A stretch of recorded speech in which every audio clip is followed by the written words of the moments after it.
Don't be shy, ladies and gentlemen, please come in to the Thermos Museum. I'd like to welcome you officially. This is a very interesting class. Now, judging by your demographic is perhaps lower middle or middle, all three of you, because you won't know what this is. This is Butlins. Butlins was a prison camp for poor people in the 1950s. And you can see here, the redcoats were extremely strict, and this one here is giving a Nazi salute. There. This is a rather nice example of a Greek flask. We found that in Greece, whilst we're on holiday there, and we thought, well, we must have that in the museum. We'll just wait for the exterior. We have here a very nice faux wicker flask.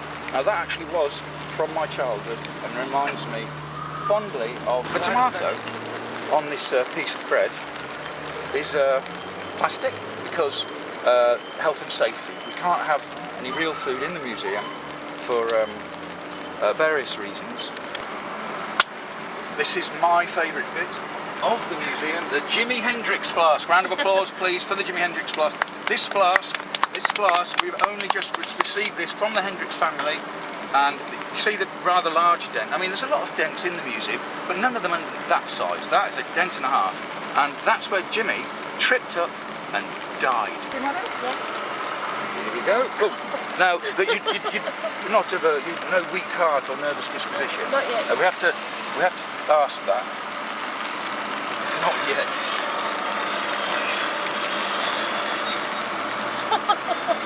Yeah, there's no laughing in the museum.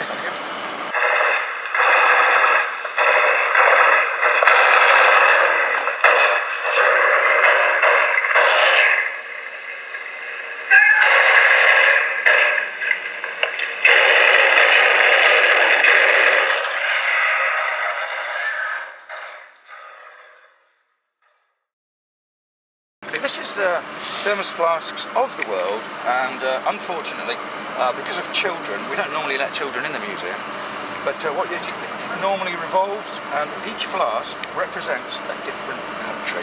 This is the United States of America, the declining superpower, and that normally screws on there like that, and then the spike bit goes back to the country, you see?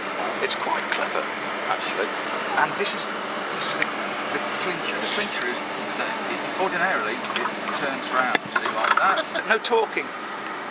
Now, this is Prince Charles's mobile champagne cooler. As you can imagine, when he went on his picnics to lure Diana and Camilla, he had one servant to take that handle and another to take that handle. Now, if we put that back, you'll probably notice the Queen Mother's head. The Queen Mother, I think I referred already to some of the transit problems we had with baggage handlers. I'm not racist, it's not all baggage handlers, but there's always one rotten apple, isn't there? Now, this is a French flask. Now, again, I'm not racist, but if ever I meet a French baggage handler, I'll just lose it completely. This is a French flask with the stopper missing. But in the world of museums, there's this big argument about conservation or restoration. I.e., we could make in the workshop, we could fabricate a new stopper, but then no, an objet trouvé, as in a found object, as it was. Sorry about the rain. I think we better close this before the flasks get wet. Madam, I notice you've got your hand on what looks like a dead normal ice box thing, but if you look inside, whilst we're indulging in ornithological activities, we'll have a quick appraisal of the thermonoculars. It does make everything a lot clearer. Yeah. Now, if we'd like to go back through the secret corridor, because I know that everybody likes the secret corridor, we can then go to the repair shop. What's it called? The workroom. I can't remember what it's called.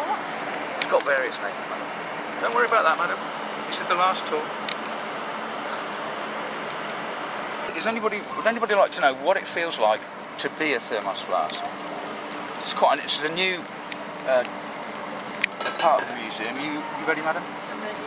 That's a Russian spy flask, and that was we found that in the Cold War. And whatever you do, don't touch the buttons. Okay? In the fields, a tree uncharacteristically fell on for no warning, and he was trapped, and he couldn't reach his thermos was